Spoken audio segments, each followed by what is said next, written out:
Allez, dernier cas de la compétence. Allez, on se fait ça tout de suite. On factorise maintenant l'expression 4x moins 1, facteur de 2 moins 8x moins 8x plus 2. Ok.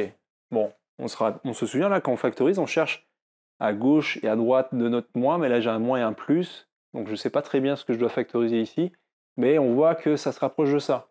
Il y a juste à modifier, vous allez voir, un petit peu cette expression pour avoir ce fameux a qui apparaît ici et ici pour pouvoir le factoriser.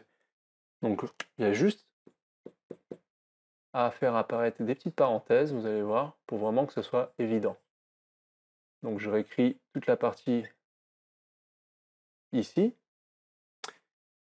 Donc ici, j'ai juste à mettre dans le même ordre que là, mais je ne suis pas obligé, mais je vais mettre quand même, et je peux mettre un plus parce que, entre parenthèses, si je change rien au signe ici, donc je peux mettre un plus et des parenthèses, rien ne me l'empêche. Donc là, je vais essayer de tout faire entrer dans mon truc, parce que là, ça... Alors je sais pas, normalement, si vous le voyez, hein.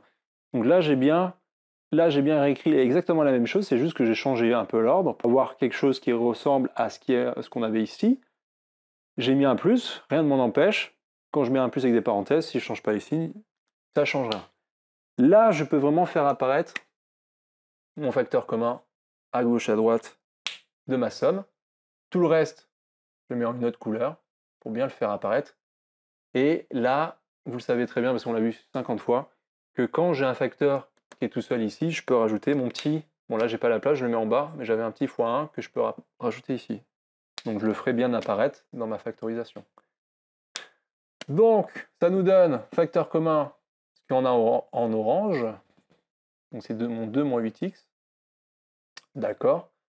Et je factorise, donc je mets entre crochets le reste, donc tout ce qui est en bleu. Je laisse quand même mes parenthèses au cas où. Plus 1 ici, tout simplement. Là, je simplifie cette expression-là. Là, il y en a qui auraient noté qu'on aurait pu factoriser ça par 2. Bon, je vous le mets si vous voulez vraiment, c'est pas vraiment obligé, c'est vraiment la factorisation ici qui était possible. Donc si je factorise par 2, ça veut dire que j'ai 2 fois 1 ici et 4, enfin 8, hein, 4 fois 2 ici, donc je peux factoriser par 2, donc ça me fait 1 moins 4x.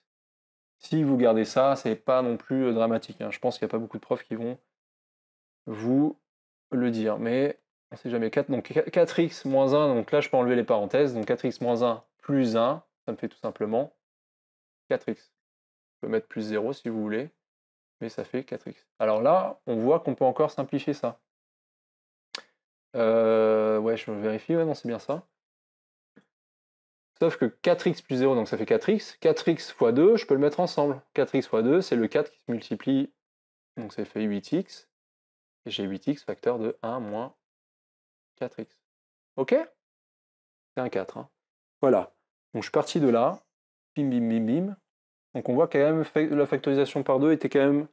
On aurait pu le faire même avant, dès le début. Factoriser tout par 2 parce que j'avais 8 et 2 qui sont des multiples de 2. Voilà.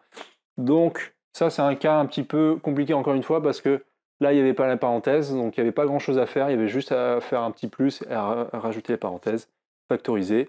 Après bon il y avait une factorisation par 2 ici. Voilà. C'est fini pour cette petite compétence. Faites vos exercices toujours. Hein. Attention, hein. Je vous vois hein, vous partir. Non, c'est bon, j'ai compris. Faites vos exercices. On continue d'autres factorisations dans les compétences. Allez, à bientôt. Ciao!